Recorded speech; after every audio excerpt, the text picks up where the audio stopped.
Why she wants you more when you pull away. Here's the enriched rewrite of topic 1. The theory of distance, deepened with more detail, character nuance, and emotional layers, while staying within this specific part of the story only. 1. The theory of distance. Pulling away makes her chase. Eli Grant is not your typical relationship coach. Reserved, cerebral, and quietly haunted by a pattern of failed romances, he's built a thriving career helping others while secretly failing himself. His clients revere him for his calm, analytical advice. But beneath the surface, Eli is worn thin from years of giving too much and being left behind. After his latest breakup leaves him emotionally gutted and questioning his worth, Eli retreats into solitude. There, in the glow of his laptop screen and the scribbles in his worn leather journal, he formulates a bold new theory. Emotional distance creates desire. Based on attachment psychology, behavioral patterns, and a touch of Machiavellian charm, he calls it the theory of distance, a method that proposes that pulling away intentionally triggers the other person's need for validation and control, making them chase what feels scarce. Convinced that emotional availability has only made him predictable and disposable, Eli decides to use himself as a test subject. He vows that the next woman he meets will get a version of him who is deliberate, detached, and strategically mysterious. Enter Mara Vale, a woman who seems to defy logic. Beautiful, enigmatic, and effortlessly magnetic, she appears in his life like a plot twist written by fate. They meet at a bookstore during a reading on modern love, where she quotes a rare passage from one of Ellie's out-of-print essays. She knows who he is, and she's clearly interested. Normally, Eli would lean into the connection, but this time, he plays it differently. He smiles but keeps it brief. He delays texting back. He cancels plans with charming excuses. And to his surprise, it works. Mara becomes intrigued, then captivated, then intensely invested. She starts messaging more, shows up at places he casually mentions, sends cryptic but affectionate messages that toe the line between romantic and obsessive. Eli watches it unfold with a mix of triumph and curiosity. His theory, it seems, isn't just valid, it's wildly effective. But something about Mara lingers in the back of his mind. Her intensity grows faster than expected. Her compliments are precise, as if studied. She mirrors his thoughts, finishes his sentences, and seems to always know just enough to make him wonder how. Still, Eli, in his self-assured detachment, ignores the creeping unease. After all, this is the experiment he designed. He's simply observing human behavior, her behavior. He believes he's in control. What he doesn't know yet is that he's already the one being studied. Let me know when you're ready for topic 2, and I'll bring it to life with the same layered storytelling. 2. The obsession grows, when the chase turns into control. At first, Eli interprets her behavior as textbook proof of his theory. Mara's responses check every box. Her curiosity becomes urgency, her flirtation grows more intense, and her presence, both digital and physical, starts to multiply in his life. She texts him good morning and good night. She replies to his social media posts within seconds. One evening, she appears at a cafe he only mentioned once in passing, smiling as though it were fate. Eli logs it all like a scientist collecting data. He reminds himself it's working. This is attraction sparked by scarcity. This is the chase in motion. But soon, something shifts. Mara's presence starts to feel heavy. Not just persistent, invasive. Her texts no longer wait for responses. They stack up, screen after screen, filled with oddly perceptive questions and veiled commentary about his life. She seems to know when he's home, even when he doesn't post. One night, while staring at his darkened apartment window, she texts, "You always look lonelier with the lights off." Eli brushes it off. Coincidence, maybe. A lucky guess. But the next morning, he finds his front gate unlocked. He tries to recalibrate, pulling away harder, ghosting her for longer stretches, giving only cold, one-word replies. Yet the more he recoils, the more determined Mara becomes. She drops off books at his door, each one dog-eared to passages that hint at deep emotional insight. She sends him music that seems to echo his private thoughts. Once, she leaves a vintage wristwatch, nearly identical to one his father used to wear, on his doorstep without a note. That's when Eli starts to feel the line between seduction and surveillance begin to blur. His friends notice first. His assistant, Kendra, raises a brow when Mara shows up to a private coaching event uninvited. "She knew where we'd be," Kendra says, low-voiced. "How?" Eli shrugs it off, but something inside him tenses. At his apartment, Eli installs new locks, clears his browser history, switches to a burner phone for work. He tells himself he's being paranoid, that he's still in control, that he's the puppeteer, and she's just reacting.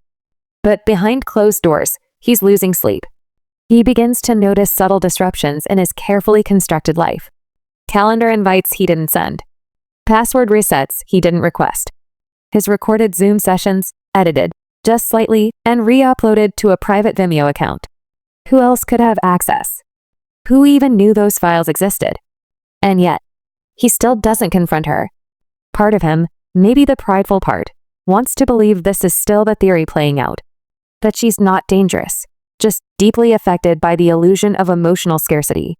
But deep down, another voice is rising. A quiet, insistent murmur that says, "This isn't desire anymore. This is something else. And you might be in over your head." Let me know when you're ready for topic 3. The first big twist. The mask falls. It's about to get darker. Absolutely. Here's the deepened and tension-laced rewrite of topic 3. The first big twist. The mask falls. This is where the illusion begins to crack, and Eli starts to understand that he's no longer the one running the experiment. 3. The first big twist. The mask falls. She wasn't chasing him. She was following a plan. It starts with a voicemail. Eli comes home late one evening, exhausted and fogged from a restless night. His phone buzzes with a missed call and a single message. It's from Leah, a former client he hasn't spoken to in over a year, a woman he once helped through a tough divorce. But the message is jarring. Leah sounds panicked, her voice low and trembling. "Eli, I think someone's been asking about you." A woman. I didn't catch her name, but she asked all these questions: where you lived, if you ever talk about your clients, your patterns. She said she was writing a book on human behavior. I didn't tell her anything, but something felt off. "Be careful." Eli freezes. His gut twists. He replays the message 4 times. Then he checks his calendar. Leah's name had been deleted from his archive weeks ago. The next day, while combing through his session notes, Eli notices another anomaly: small details missing, altered, corrupted. Certain dates don't align. Notes he distinctly remembers writing are replaced with blank fields. Worse still, someone has downloaded his private audio logs, which are stored on an encrypted server only he and his assistant have access to. He confronts Kendra, his assistant, with an edge of accusation in his voice. But Kendra shakes her head. "I didn't do anything, Eli. But Mara was here. A few times, when you were in sessions. Said she was dropping off lunch." He doesn't say it out loud, but his chest sinks like a stone. Mara's been inside his office. She's been inside his life deeper than he realized. That night, shaken, Eli does what he's avoided for weeks. He searches her online. No social media. No LinkedIn. The number she gave him isn't traceable. Her last name, Vale, is suspiciously clean. No public records, no academic history, no paper trail at all. But he finds one thing. A low-res thumbnail on a psychology podcast archive from 5 years ago. The episode's title: The Observer in the Mirror. Personality Masking in Dangerous Relationships. Guest: M. Vale. He listens. The voice is hers. Cold, clinical, elegant. But what she says chills him. The most effective manipulators aren't reactive, they're students. They don't love you. They learn you. They collect you. And by the time you realize it, you've handed them everything. Ellie's own theory was never being tested. He was. Everything crashes down like static in his mind. The curated coincidences, the mirrored interests, the gifts from his past. It wasn't random. It was profiling. He scrambles to call her. No answer. He checks her texts, gone. Every message, every voice note, every image deleted from his phone. For the first time, Eli feels real fear, not of heartbreak, but of infiltration. He wasn't dating a person. He was feeding a predator. Let me know when you're ready for topic 4, the counterplay, turning the game around. We're heading into psychological chess now. Absolutely.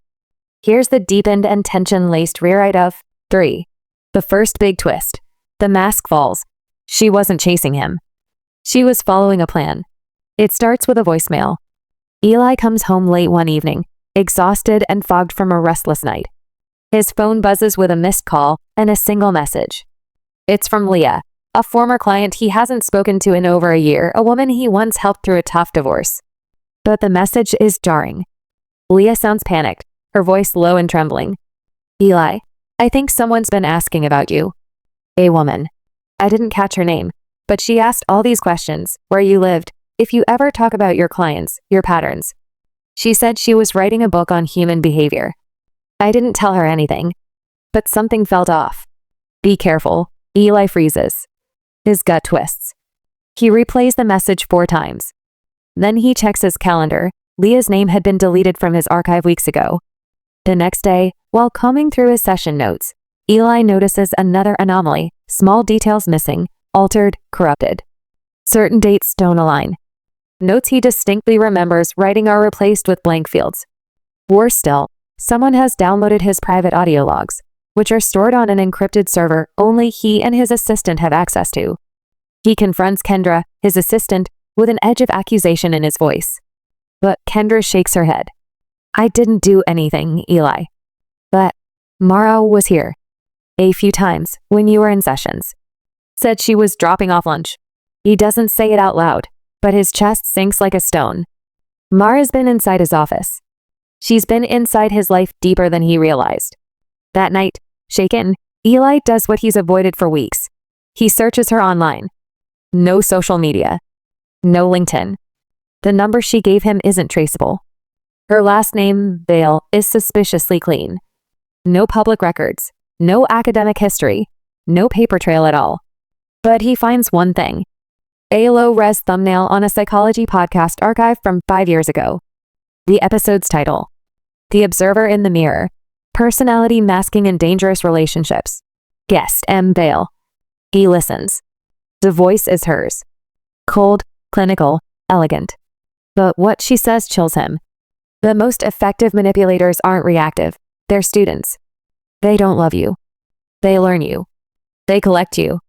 And by the time you realize it, you've handed them everything. Ali's own theory was never being tested. He was.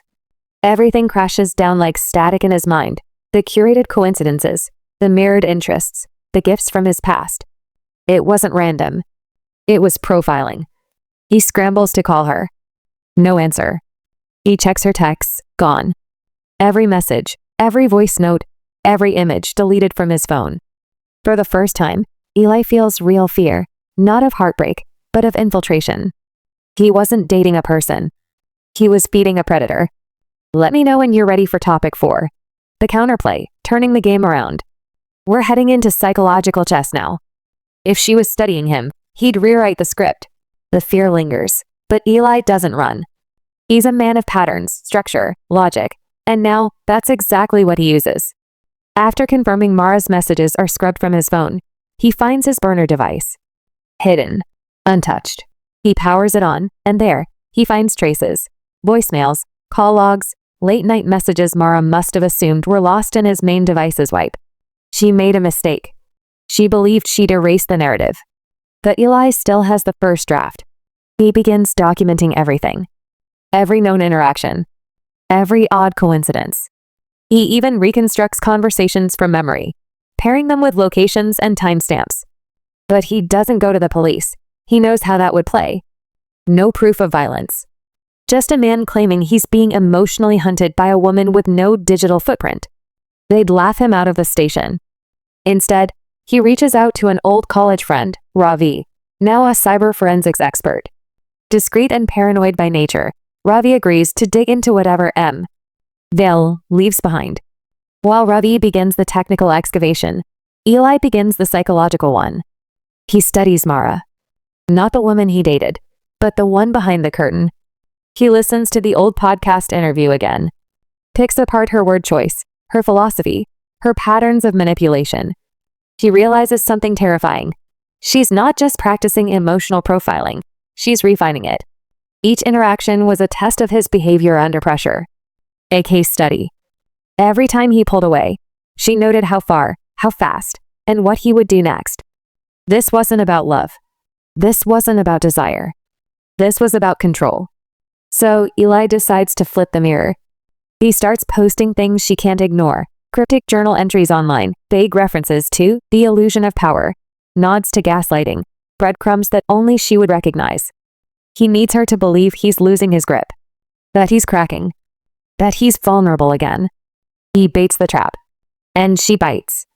A new Instagram account follows him. No profile photo. No name. But the first post is a photo of his old apartment building, cropped so the address number shows. Caption: "Still wondering what you're missing?" He doesn't block it. He responds, vaguely, like a man unraveling. "I know you're there. Watching." But you never learn the whole story. It's the first time he's spoken directly to her in weeks. And it's exactly what she wanted. Within 2 days, she shows up again. Not in person, but in presence. A new email, under a different alias, begins reaching out to Ellie's clients. Accusations. Confessions. Some are false. Some are just true enough to feel real. The damage begins to spread. But Eli doesn't panic. He records it all. Screenshots everything. Logs metadata. Lets Revi trace IPs and shadow trails. Each move she makes is another footprint. What she doesn't know is that Ellie's no longer the subject of her experiment. He's writing the final chapter. And when Mara steps into the next room he's prepared for her, she won't realize it until the door locks behind her. Let me know when you're ready for topic 5. The breakdown. When power shifts. Things are about to snap. Here's the raw, tense, and emotionally charged rewrite of topic 5.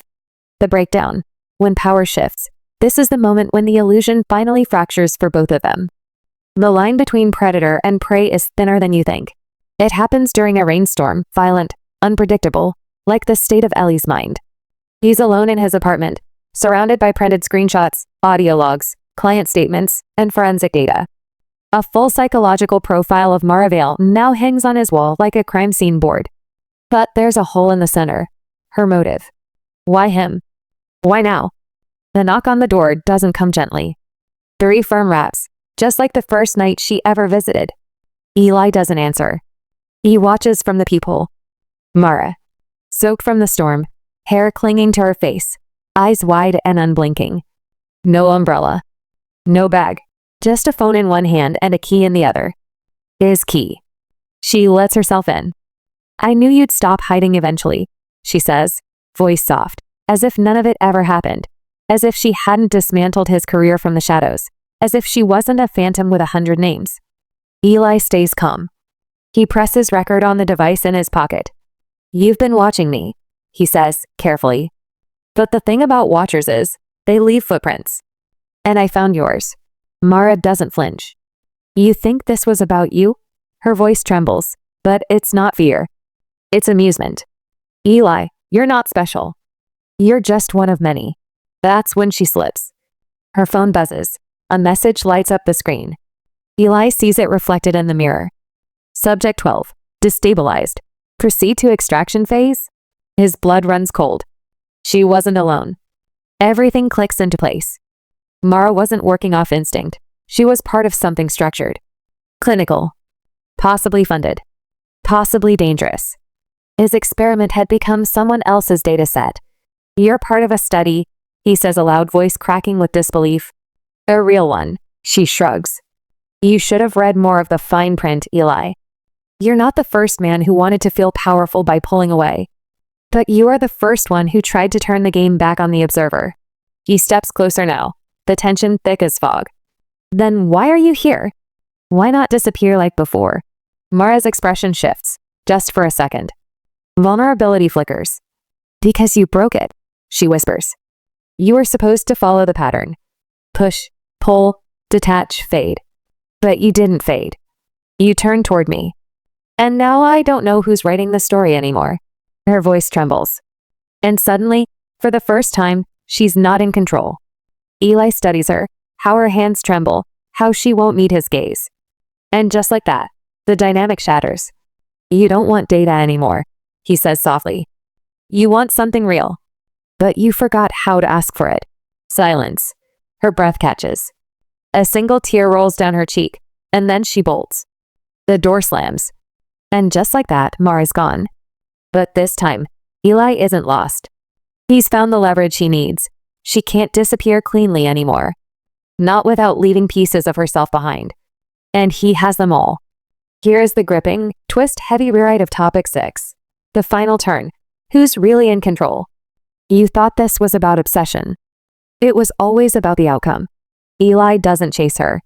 He knows now. Mara runs when she loses the upper hand. And this time, she didn't vanish into silence. She left the door cracked open behind her. Literally. And digitally. Within days, Eli and Ravi begin tracing her trail. Not just through burner phones and fake names, but through digital anomalies tied to academic institutions, shell companies, and, most disturbingly, clinical trials under vague titles like behavioral response to controlled emotional withdrawal. Mara wasn't just collecting data. She was part of a sanctioned experiment. A private research firm. A black box project. Eli digs deeper, uncovering a chilling pattern. A rotating list of male subjects, all with similar profiles. Emotionally open, high empathy, low confrontation. Each was unknowingly entered into a long-term relational stress study. Some suffered breakdowns. Others lost careers. A few even disappeared. Ellie's file was labeled Subject 13 Unresolved. That's when he realizes. He was never the focus of her obsession. He was the outlier. He deviated from the expected arc. He counted. He documented. He refused to collapse. And that made him valuable, not to Mara, but to whoever was pulling her strings. Then comes the message. A sleek, formal email lands in Ellie's inbox. No sender name. No traceable IP. You are invited to discuss potential collaboration regarding Subject 13 data. NDA required. Location. Confidential. RSVP within 48 hours. Eli freezes. This wasn't over. It had just changed shape. He meets with Ravi one last time. They go over their plan, not just to expose the project, but to flip the script permanently. If someone's trying to recruit him, they're either scared or intrigued.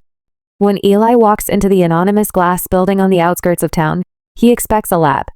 What he finds instead is a round table of suits, emotionless, clinical, curious. A man in a gray suit greets him. Mr. Grant, your resistance to the pull-away response curve was unexpected. We'd like to study why. Or perhaps, you'd like to teach it. And then, at the far end of the room, Mara. Dressed in white. Calm. Professional. Watching. No malice. No emotion. Just evaluation. Hello, Eli, she says. Ready to be part of something bigger? And in that moment, he finally understands. She never wanted him to fall in love. She wanted him to evolve. The real experiment wasn't about whether she'd want him more when he pulled away. It was about what he would become when she did. The screen fades to black. Control isn't about who pulls away. It's about who survives the distance. Let me know if you'd like a full TV series pitch, novel chapters, or visual screenplay beats for this.